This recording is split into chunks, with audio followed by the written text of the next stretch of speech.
Congresswoman Tulsi Gabbard knows what it's like to be on the front lines in war. She served in a medical unit in Iraq. And following a congressional briefing yesterday on U.S. airstrikes in Baghdad, says she heard no justification for what happened.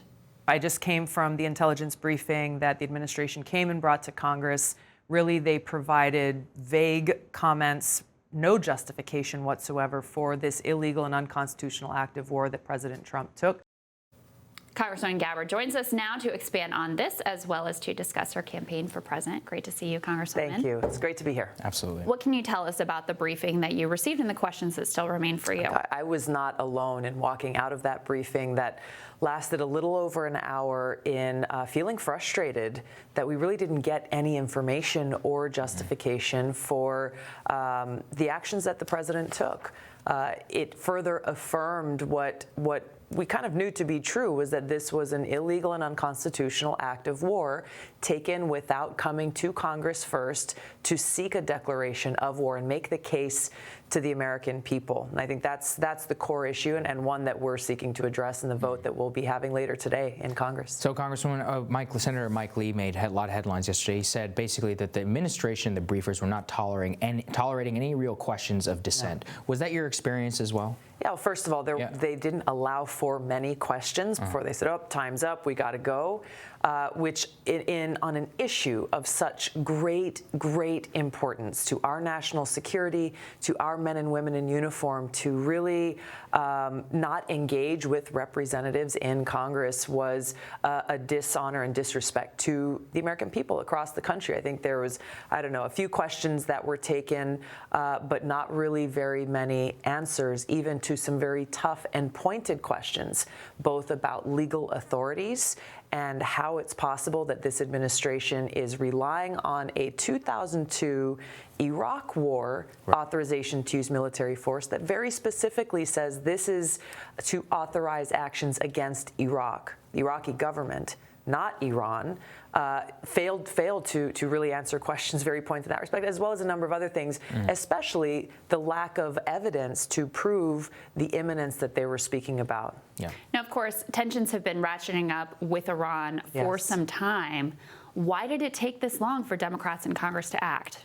That is the central question here, and I think it really speaks to a lack of understanding and experience with regards to foreign policy and national security, and a lack of foresight or an intentional willingness to allow this administration to do whatever they want. 2 years ago, 2018, in that year's National Defense Authorization Act, the big defense bill that's passed every year, there was a provision that was snuck in kind of in the final hour, 3 pages long, saying, we authorize the Secretary of State and Secretary of Defense to develop and implement a counter-Iran strategy without coming back to Congress for any kind of approval or authorization. And the key words there, develop and implement, basically was a blank check to the administration saying, go at it. You develop and you execute a counter-Iran strategy. This is a big problem for me, as you can imagine. Yeah. I introduced an amendment on the House floor that simply stripped that provision out of the bill, basically saying, if you want to go to war with Iran, come to Congress and make your case. You don't get to sneak this in the dark of night. Made that case on the House floor, brought it to a vote. 60 members of Congress supported my position of upholding the Constitution and Congress's authority to determine whether or not to declare war against Iran. And there was a majority of bipartisan support for this blank check. So I think it's important that we look to members of Congress now who are up in arms when they had a chance to take action. They failed. Well, this is what's insane to me, because at the very same time, the impeachment vote is unfolding. There's a lot of rhetoric around how this president is lawless, how he must be checked, abuse of power, et cetera.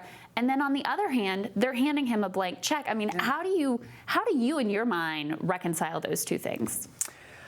Look, I think there's the foreign policy establishment in Washington that clearly maintains influence across both parties to be able to allow this to happen. where quietly they're continuing to cede congressional authority to the executive branch unchecked. We've seen in this massive defense bill that was just passed, had strong bipartisan support without really maybe understanding or stating clearly what they're handing off. In this year's defense bill, on the Armed Services Committee, in which I've been a member of for several years, we successfully included a provision that said this administration must come to Congress before taking any military action against Iran. That provision passed the House version. By the time it came back in the final bill after the conference committees, it was stripped from the bill, which is one of many reasons why I voted against that final passage. So for those who are saying, well, we should have taken action or Congress has to take action, just a few short months ago, I and many others, we saw where this path was headed, where this administration was going towards Iran, and could have and should have taken action to fight to keep that provision in place to prevent the very things that we've seen play out over the last week from occurring. Yeah, and this message has been kind of central to your campaign from the very beginning. It has been. You talked about, you immediately reacted and said that many of of your fellow veterans were texting you and saying, what is going on right now? Just tell us what the feeling is within the veteran community at these strikes and within this escalation, and how you view that in the context of your presidential campaign. That we've seen this before, literally, and we have lived through it before. Some of our friends did not live through these ongoing regime change wars, politicians making decisions to send our troops into harm's way on missions that have no clear objective or no clear achievable objective and no strategy to accomplish that. So a lot of my friends are texting me saying, what is going on? This is completely unnecessary, while also those who are still serving are saying, well, shit, I got to start packing my equipment. I got basically saying we got to be ready, because they see how quickly this is escalating and how dangerous a position it's putting our country and our men and women in uniform. And what would you say to those who would say, yeah, well, Soleimani is one of the reasons that your brothers and sisters lost their lives in Iraq, and this was revenge? Well, this goes to the role of the commander-in-chief. We cannot have a commander-in-chief making decisions based on who is a bad guy or who has blood on their hands. The commander-in-chief's responsibility is to make decisions that serve the national security interests of the United States and the American people. This decision that Donald Trump made does not do that. It actually undermines our national security interests in two really critical ways. Number one, Iran is no longer complying with any of the restrictions of the Iran nuclear agreement. They are beginning their uranium enrichment and speeding quickly towards developing that nuclear weapons capability that poses a greater threat to us and to the world. And number two, our troops in the region, in Iraq and Syria, they are no longer focusing their efforts on preventing a resurgence of ISIS and al-Qaeda. They're now redirecting all of their efforts, focusing on Iranian forces and Iranian-backed Shia militias. So this is creating an opening for al-Qaeda and ISIS to then say, hey, here's an opportunity to reconstitute ourselves, to start to put things together, and to mount that resurgence once again, undermining our national security interests. And so the Iraqi parliament had voted after the initial strikes within Iraq in order for the U.S. to withdraw its forces. Do you think that it's time that we heed that warning and that the United States should withdraw from Iraq? Whether the Iraqi parliament voted that way or not, we need to get our troops out of Iraq and Syria for two reasons. Number one is, what are they doing there? For me as a soldier, for all of our troops, before we deploy our men and women in uniform into harm's way, there must be a clear, achievable mission and a strategy to accomplish that, a mission that actually serves our national security interests. We don't have that right now.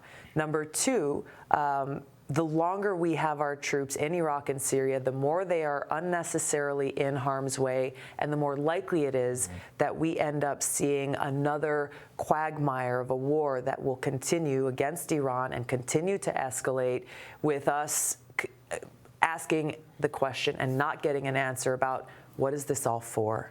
What are we trying to accomplish? Yeah.